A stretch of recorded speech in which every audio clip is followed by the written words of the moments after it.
Balapur police station పరిధిలో తరచూ చోరీలకు పాల్పడుతున్న నిందితులను పోలీసులు పట్టుకుని అరెస్ట్ చేశారు. నిందితుల వద్ద నుండి 16 తులాల బంగారం, 10 తులాల వెండి, 2 పల్సర్ బైకులు, ఒక ఆటోతో పాటు 3 మొబైల్ ఫోన్లను స్వాధీనం చేసుకున్నారు. నిందితులు బాలాపూర్కు చెందిన సయ్యద్ ఖాజా ఆల్, షేక్ ఆరిఫ్, మహమ్మద్ సిరాజుద్దీన్ అని పోలీసులు తెలిపారు. అయితే నిందితులు తమ నేరాన్ని ఒప్పుకొని అంగీకరించారు. మరియు బాలాపూర్ పోలీస్ స్టేషన్ పరిధిలోని ఇళ్లలో ఎలా చోరీ చేశారో వెల్లడించారు.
బాలాపూర్ పోలీస్ స్టేషన్ లిమిట్స్లో ముఖ్యంగా అల్లెన్ హిల్స్ కాలనీ, వెంకటాపూర్, తర్వాత బిస్మిల్లా కాలనీ, పుబా కాలనీ, అబ్దుల్ యాహియా నగర్, ఈ కాలనీస్లో కంటిన్యూగా ప్రాపర్టీ అఫెన్స్లు అవుతూ ఉన్నాయి.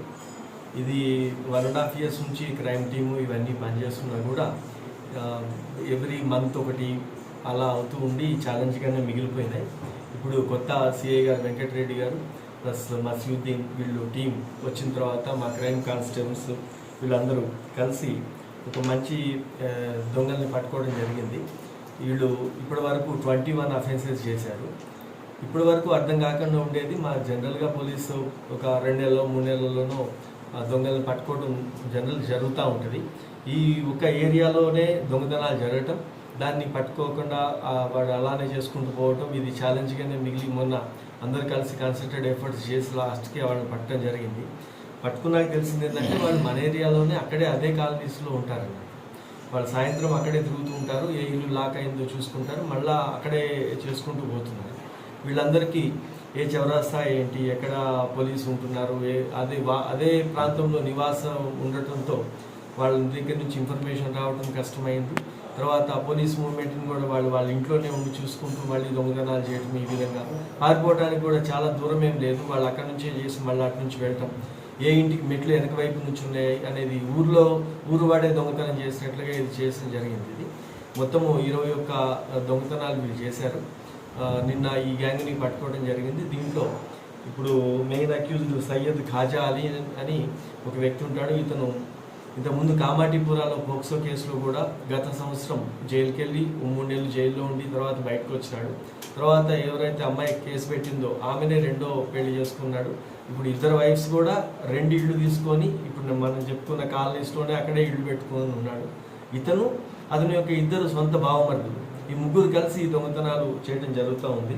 దీంట్లో పెద్ద బావమర్ది షేక్ ఆరిఫ్ అని చెప్పి వీళ్ళందరూ లోకల్గానే ఉంటూ ఈ దొంగతనాలు చేశారు. చేసిన తర్వాత అదే డబ్బులతో వీళ్ళు 2 పల్సర్ బైక్స్ కొన్నారు, ఒక ఆటో కొన్నారు. ఈ నెంబర్స్ తీసేసి అక్కడే ఆ కాలనీస్లో రాత్రిపూటనే బయట తిరగటం, ఈ విధంగా ఐడెంటిఫై చేసి దొంగతనాలు చేయడంతో ఇన్ని నెంబర్ ఆఫ్ కేసెస్ అవ్వటం జరిగింది. ఈ ప్రాపర్టీ మొత్తం ఇప్పుడు ఈ కేసులో మనకి పోయింది 55 తులాస్ ఉంది. దాంతోపాటు ఇంకా కొంత గోల్డ్ పోయింది అని అన్నారు, కానీ వీళ్ళింట్లో దొరికినప్పుడు చాలా రోడ్ గోల్డ్ ఐటమ్స్ కూడా దొరుకున్నాయి. మనకి చెప్పేటప్పుడు ఇది మొత్తాన్ని కలిపే చెప్పటం. తర్వాత ఇప్పుడు ఫైనల్గా 55 తులాస్ పోతే ఇక్కడ నుంచి వీళ్ళ అన్ని కేసుల్లో కూడా మొహమ్మద్ సిరాజుద్దీన్ అని చెప్పి ఇక్కడ ఈదీ బజార్లో ఉంటాడు ఇతను. అతనికి వీళ్ళందరూ అమ్మటము, ఆ ఈదీ బజార్ నుంచి మళ్ళీ వేరే వాళ్ళకి అమ్ముకోవడం అట్లా జరుగుతూ ఉండింది. దీంట్లో ఈ ఎవరైతే ప్రాపర్టీ రిసీవర్ ఉన్నాడో అతన్ని ప్లస్ ఇలా మెయిన్ అక్యూజ్డ్ ఖాజా అలీ, తర్వాత వాళ్ళ బావమర్ది షేక్ ఆరిఫ్, ఇంకొక చిన్న బావమర్ది అతను వయసు 16 ఇయర్సే కాబట్టి అతను జువెనైల్ కింద వెళ్తాడు. అతని పేరు ఇవన్నీ మనం డిస్క్లోజ్ చేయలేము. కాబట్టి వీళ్ళ ముగ్గురిని ఈరోజు అరెస్ట్, వాళ్ళ ఇద్దరేమో పెద్ద ముగ్గురిని అంటే ఇద్దరు దొంగతనం చేసిన వాళ్ళని, ఒక రిసీవర్ని, ముగ్గురిని ఈరోజు కోర్టులో ప్రొడ్యూస్ చేస్తాం. జువెనైల్ బాయ్ని ఎవరైతే ఉన్నారో అతన్ని జువెనైల్ బోర్డు ముందు ప్రొడ్యూస్ చేయడం జరుగుతుంది. ప్రస్తుతానికి ఈ రోజుకి ఇక్కడ చూపించిన ఈ 16 తులాల బంగారము, తర్వాత 2 సెల్ ఫోన్స్, 2 బైక్స్, ఒక ఆటో రికవరీ చేయడం జరిగింది. తర్వాత ఇంకా మిగతా వీళ్ళ పోలీస్ కస్టడీ తీసుకున్న తర్వాత మిగతా వాళ్ళని కూడా చేస్తాం. ఇక్కడ బాలాపూర్లో ఈ కొత్తగా డెవలప్ అవుతూ ఉంది, మంచి మంచి కాలనీస్ వస్తూ ఉన్నాయి. ప్రజలందరూ కూడా విజ్ఞప్తి ఏంటంటే మనకి సీసీ కెమెరాస్ అందరి ప్రాధాన్యత అందరికీ తెలుసు, అందరూ పెట్టుకోవాలి. తర్వాత పోలీసుకి కూడా పెట్రోలింగ్ నైట్ అందరూ వచ్చిపోతుంటారు, బట్ వాళ్ళతో ఇంటరాక్ట్ కానందుకు, పోలీస్ అక్కడ నిలబడి ఉన్నందుకు, ప్రజల దగ్గర మీటింగ్లు పెడుతున్నా కూడా మీరు కూడా ఇంకా క్లోజ్గా పోలీస్కి ఇన్ఫర్మేషన్ కానీ ఇటువంటిది, అదే ఊర్లో ఉన్నవాడు అదే